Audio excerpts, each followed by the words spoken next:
messieurs, bonsoir et bienvenue à cette grande édition d'information sur la télévision Labari. Depuis quelques jours, on observe une pénurie du carburant pour moteur à allumage par compression, c'est-à-dire le gaz ou encore diesel. Une situation qu'impute le syndicat des transporteurs d'hydrocarbures à la SONIDEP qui n'a pas tardé à réagir à son tour. Le résumé avec Ismaël Mouni et Cheibou Guissou. Pénurie de gasoil, telle est la situation dans laquelle végètent les consommateurs au Niger, et cela depuis quelques jours. Situation dont la responsabilité est imputée à la société nigérienne de pétrole, SONIDEP, par le syndicat des transporteurs des hydrocarbures. Réaction qui ne se fait pas attendre de la part de la SONIDEP qui dresse sa version des faits par rapport au nœud du problème. Ce qui est arrivé ne dépend ni de la SORAS, ni de la SONIDEP, ni de l'État. Ce qui est arrivé, c'est une situation de crise mondiale qui a occasionné des pays étrangers venir prendre notre produit. La SONIDEP,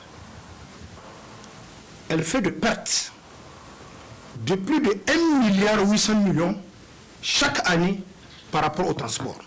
C'était l'audit organisationnel qui a été engagé par le nouveau directeur général Ibrahim Maman qui a constaté cet grand écart-là. Donc quand il a constaté, le DG a appelé le syndicat des transporteurs.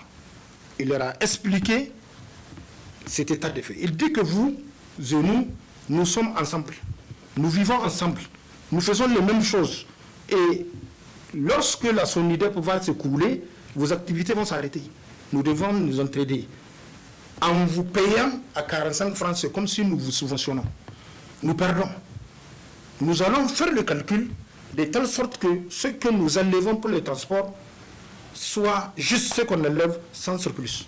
Mais il se trouve que le président de transporteur a pris la parole pour dire au DG que nous avons constaté que vous voulez nous déclarer la guerre. Et puisque vous voulez nous déclarer la guerre, nous allons créer les conditions pour vous chasser de la SONIDEP.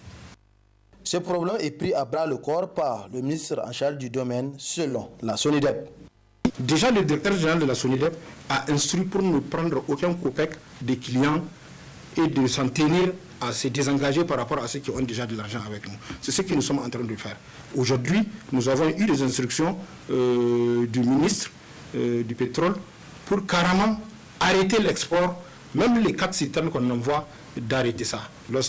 Quand même qu'on sait que ce n'est pas ça le problème, parce que je vous ai dit que si toute la production de la SORAS va être mise à la disposition des stations, cet état de fait là, si l'État n'a pas pris de disposition, la rareté va continuer parce qu'ils peuvent consommer et avaler tout ce que nous avons dans les stations. Actuellement où nous sommes, c'est 4 citernes que nous envoyons à l'extérieur pour satisfaire les clients qui ont déjà de l'argent avec nous, contrairement avant qu'on envoyait 18 citernes. Mais malgré tout ça là, vous avez constaté que le problème est là. Donc, acceptons de croire que c'est cette situation de rier vers les produits intérieurs par rapport à ceux qui viennent des pays étrangers, que ce soit le Bénin et le Nigeria qui ont apporté ça. Soit, nous allons constater de nous-mêmes aujourd'hui, puisque la SONIDEP a carrément décidé, à travers l'instruction du ministre du pétrole, d'arrêter l'exportation. Et on va constater que jusqu'à présent, le problème reste entier, puisque si on n'a pas arrêté cette évasion, le problème va rester toujours éternel. La SONIDEP invite l'État à user de tous les moyens pour que les carburants destinés à la consommation nationale ne puissent pas traverser les frontières. Situé dans l'arrondissement communal Niamey 5, le site de relogement des sinistrés est en train d'être aménagé afin de permettre à ces populations d'avoir un cadre idéal. En témoigne la cérémonie du lancement des travaux de construction ce matin de la route bitumée. Cette construction s'élève à 756 millions de francs CFA et est financée par le programme de gestion des risques et de catastrophes PGRCDU. Le compte rendu avec Hamza Sakou et Ali Doubrem. Ce sont là des populations de l'arrondissement communal Niamey 5, relogées sur ce site suite aux inondations de 2020. Et la présente cérémonie est celle du lancement des travaux de la route d'accès bitumée à ce site de relogement des sinistrés, une initiative propre au projet de gestion des risques de catastrophes et de développement urbain. Le projet, le PGRCDI, avec l'appui de la ville et de la commune 5, ont procédé à la mise en place de beaucoup d'infrastructures socio-économiques pour permettre effectivement d'assurer une vie assez convenable aux populations sinistrées. Donc la présente cérémonie consacre la réalisation d'une route bitumée qui va relier le site des enseignants-chercheurs au centre-ville, pratiquement au niveau du quartier de Sénon. Donc ce sera une route bitumée. Et je saisis l'opportunité pour remercier vraiment tous les partenaires présents aujourd'hui ou absents qui ont contribué à la réalisation de ces travaux. Donc je cite entre autres le ministère en charge de l'action humanitaire, le ministère de l'urbanisme, la ville de Niamey, l'arrondissement Niamey 5, tous les autres, le ministère de l'équipement, qui est parmi nous là d'ailleurs, qui ont contribué à la réalisation de ces activités. Très ému par ce noble geste, le maire de la commune 5 a, au nom de toute cette population de Harobanda, manifesté sa profonde gratitude. C'est tout simplement un motif de satisfaction qui m'anime. Donc c'est le lieu ici, au nom du président du conseil de ville de Niamey, l'honorable Mordou Moumouni, et de toute la population de l'arrondissement communal Niamey 5, de manifester ici toute notre satisfaction et vraiment d'exprimer nos remerciements à l'endroit du PGCDU, de la Banque mondiale et de tous les partenaires qui nous accompagnent dans le cadre du bien-être de notre population. C'est vraiment un réel motif de satisfaction, vraiment. Merci. Et au-delà de la population des sinistrés qui sont ici, c'est même tout l'arrondissement qui va bénéficier de cette route bitumée. Aussitôt dit, aussitôt fait. L'entreprise Morey, qui a eu le contrat de construction de cette route d'une longueur de 4 km 500 mètres, a entamé les travaux. Des travaux qui vont s'étaler sur une durée de 3 mois. Le ministre de l'Aménagement du territoire et du développement communautaire, Mame Ibrahim Mahaman, a lancé ce matin à l'hôtel Bravia le programme Autonomisation et Résilience des femmes et jeunes dans les filières agro-silvo-pastorales au Niger. Ce programme cible 1000 femmes et jeunes des régions de Maradi, Difa et Zender et il est financé par le Royaume de Belgique à travers l'ONG Oxfam. Le compte rendu avec Nafissatou Yahaya et Aboubakar Souley. Contribuer à faire de 1000 femmes et jeunes des communautés rurales des régions de Tifa, Maradi et Zender des acteurs économiques résilients dans les chaînes de valeur agro-silvopastorales durables et équitables à travers l'accès aux facteurs de production et la réclamation de leurs droits dans un contexte structurellement fragile d'ici 2026, c'est l'objectif principal de ce programme qui fait objet de lancement. En effet, la présente cérémonie de lancement marque le démarrage officiel du projet d'autonomisation et de résilience des femmes et des jeunes dans les filières agro-silvopastorales dans les régions de Difa, Maradi et Zender. La stratégie de mise en œuvre du projet est basée sur une approche holistique, fondée sur les systèmes alimentaires et les moyens d'existence des communautés locales, ainsi que sur l'accès et la gestion inclusive et concertée des facteurs de production. Le projet accorde une importance toute particulière aux ressources naturelles partagées pour un développement résilient. Mis en œuvre par l'ONG Oxfam, ce programme est financé par la Direction générale de la coopération au développement belge à hauteur de 2 702 848 €. Afin de soutenir les femmes et les jeunes au regard des discriminations socio-économiques, culturelles et des discriminations de genre, Oxfam au Niger et ses partenaires ont soumis et obtenu le financement du programme d'autonomisation et de résilience des femmes et des jeunes dans les filières agro-silvo-pastorales au Niger. Ce programme quinquennal 2022-2026 est financé par la Direction générale de la coopération au développement de la Belgique à hauteur de 2 700 000 €, dont nous reconnaissons l'importance de la bonne collaboration et le niveau de financement consenti pour le bien-être de la population nigérienne. Précédent au lancement de ce programme, le ministre de l'Aménagement du territoire et du développement communautaire, Maman Ibrahim Mahaman, a rappelé toute l'importance de ce programme en faveur des femmes et des jeunes, avant de saluer les efforts de l'ONG Oxfam dans ce processus. Au vu de son objectif et de son contenu, ce projet s'aligne au programme de Renaissance Acte 3 du président de la République, son Excellence, M. Mohamed Bazoum, et est en phase avec la déclaration de politique générale du gouvernement de son Excellence, M. le Premier ministre Oumoudou Mahamadou. Dans son noble combat de lutte contre la pauvreté et la réduction des inégalités qui lui sont liées, le Niger bénéficie de la solidarité internationale agissante qu'il me soit permis ici de louer et de saluer. C'est le lieu donc d'exprimer au nom des autorités nigériennes, des communautés bénéficiaires, toute notre gratitude au peuple ami du Royaume de Belgique. Permettez-moi également de saluer les efforts de l'ONG Oxfam et de ses partenaires pour leurs engagements dans la mobilisation des ressources en vue de soutenir nos populations. Pour une durée de 5 ans, ce programme va permettre à 1000 femmes et jeunes actifs dans les filières agro-silvopastorales au Niger d'être autonomes et résilients.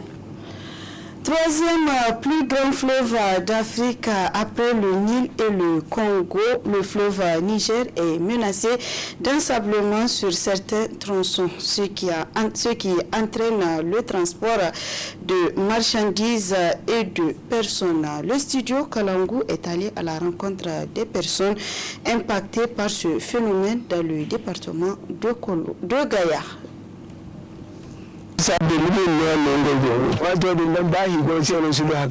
Maman Sarkin Jirgi, chef des pêcheurs de Gaïa, marche sur les berges du fleuve Niger. Un cours d'eau dont le rétrécissement est imputable à son ensablement. Sarkin Jirgi retrace le début de cet ensablement.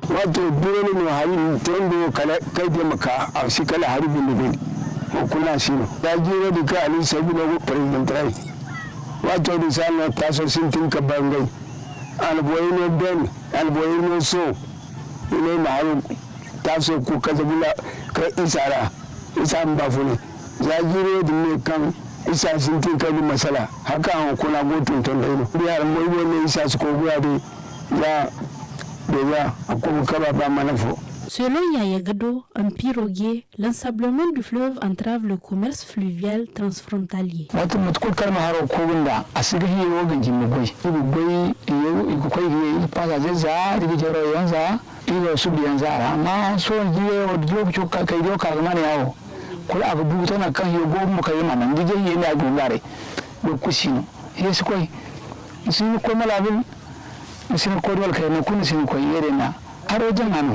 So you bana mo kunjaro dangar asibisa tasi gulaino ngo so musa sino kala bani ko na bumbo kadin na gabo kujanga kendi gabi ye vidde fa kai kusara hanu dibse na mucindo to wodi mata bote kon sin jaraw musu kon boro musu jaraw kuzai wara arsino. Malgré cet handicap, certains jeunes de Gaïa tirent profit de cette situation en y exploitant le sable.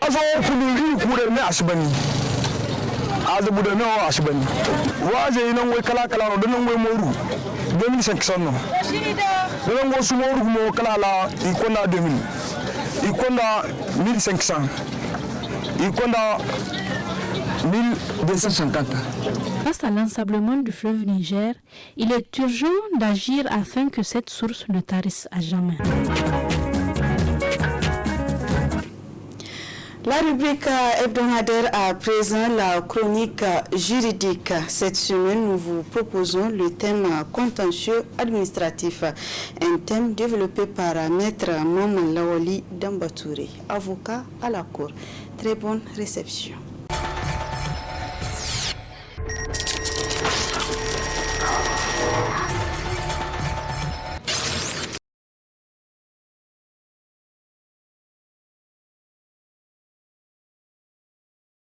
Le contentieux administratif désigne un litige. Il est administratif lorsqu'il se rapporte à un procès auquel sont parties les personnes morales de droit public en général ou en particulier les litiges qui naissent des activités de nature administrative, quelles qu'en soient les parties au procès, qui sont soumis à une juridiction administrative par application des règles de forme et de fond relevant du droit administratif. Donc cette définition a 5 centres d'intérêt qui vont nous permettre de faire le contour de la matière. Premièrement, les litiges sont classés de manière classique en 2 grandes catégories. Il y a le contentieux de poursuite et ensuite le contentieux de recours. Au niveau du contentieux de poursuite, c'est l'administration elle-même qui est la plaignante. Mais ce contentieux n'étant pas développé dans les pays francophones et plus particulièrement au Niger, il ne sera pas abordé, mais nous allons beaucoup plus approfondir notre analyse sur le contentieux de recours. Il comprend 2 grandes subdivisions. Il y a le contentieux de pleine juridiction et ensuite le contentieux de l'excès de pouvoir.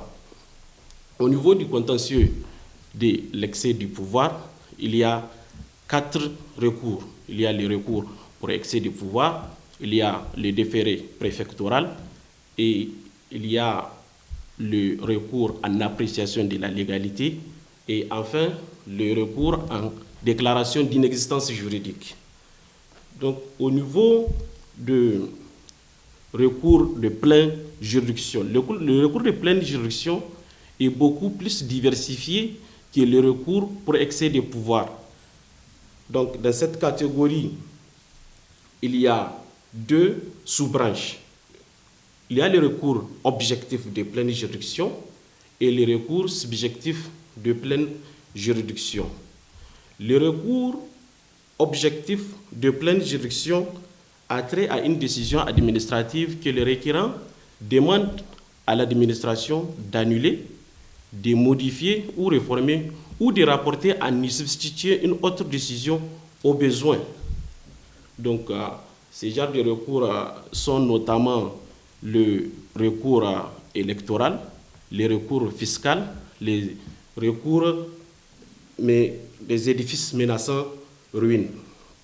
Ensuite, deuxièmement, je disais tantôt qu'il y a le contentieux objectif et le contentieux subjectif. Au niveau du contentieux subjectif, c'est quand le requérant demande à l'administration de la réparation d'un préjudice qu'il estime avoir subi. Donc, à ce niveau, il a demandé la condamnation au juge de condamner l'administration à une somme déterminée.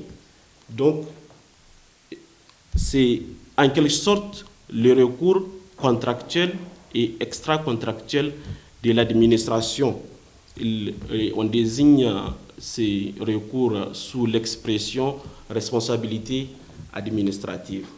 Deuxièmement, les autorités administratives sont prioritairement concernées, mais en dehors d'elles, de particuliers qui se voient confier la gestion d'un service public peuvent être à l'origine d'un contentieux administratif. Ensuite, toute autre institution nationale, Assemblée nationale, Cour constitutionnelle, peuvent provoquer un recours, peuvent provoquer un contentieux administratif. Au regard des portées de nature administrative qu'ils mènent, par exemple dans leur relation avec les agents qu'ils emploient. Donc, en cas de recours incident de la part du juge judiciaire, on parle aussi du contentieux administratif. Et souvenez-vous, il y a un de nos chroniqueurs qui a développé la question préjudicielle et ensuite la question préalable lors des numéros passés. Donc, à ce niveau, je vais revenir là-dessus, comme la question préalable, c'est celle que le juge peut trancher lui-même, Et ensuite, la question préjudicielle, celle que le juge ne peut pas trancher, il va falloir qu'il se dessaisit au profit du juge compétent. Donc, c'est dans ces circonstances qu'on parle du recours incident de la part du juge judiciaire. Donc, en matière d'appréciation de la légalité, plus précisément dans ce cadre du recours pour excès de pouvoir, il va, quand la question se présente devant lui, il va se dessaisir au profit du juge de l'excès de pouvoir. Comme lui, il n'est pas compétent pour apprécier la légalité, ou bien il n'est quasiment pas compétent pour apprécier la légalité d'un acte la question de l'acte qui est posé devant lui. Troisièmement, l'administration peut mener des activités en se plaçant dans les mêmes conditions qu'un particulier. Et dans ces conditions, la répartition de compétences contentieuses se pose sur la base d'un critère d'une gestion publique par opposition à la gestion privée. Quatrièmement, le juge judiciaire concurrence âprement le juge administratif dans des matières qui relèvent de la compétence de celle-ci. Et en contrepartie, lui aussi, le juge administratif érode un pan non négligeable de la compétence du juge judiciaire. Par exemple, en matière de protection des droits fondamentaux et des libertés publiques. À ce niveau, mis à part le juge constitutionnel, le juge administratif et judiciaire deviennent simultanément des gardiens des libertés publiques et de l'intérêt général. Ensuite, cinquièmement, nous allons approfondir notre analyse sur l'organisation même judiciaire en tant que telle. Donc, la loi 2018, comme sa devancière, la loi 2004-50, portant organisation judiciaire à la République du Niger, ont prévu la création de tribunaux administratifs au siège de chaque tribunal de grande instance. Mais avant l'installation, elle dit qu'avant l'installation de ces juridictions, c'est toujours les tribunaux de grande instance qui continueront à connaître de la matière administrative. Donc à ce niveau, c'est le même juge, mais avec répartition de compétences en ce qui concerne la répartition de la compétence judiciaire et ensuite la compétence administrative. Ça, c'est en instance. Maintenant, en appel. Donc, l'appel des décisions qui ont été rendues en matière administrative s'est fait devant la chambre administrative de la cour d'appel. Et à ce niveau, notez qu'au Niger, nous avons jusqu'à présent 3 cours d'appel. Celle de Niamey, Zender et ensuite celle de Tawa nouvellement créée. Donc, au niveau de cassation, là aussi, ce n'est pas la Cour de cassation qui est compétente en matière administrative, mais c'est plutôt le Conseil d'État qui est compétent en matière administrative. Et là aussi, il y a la particularité de cette juridiction parce qu'en dehors de cette compétence que je dirais normale qu'elle a du moins, parce qu'on parle du Conseil d'État, il y a aussi la compétence exclusive qu'il a en matière du recours pour excès de pouvoir.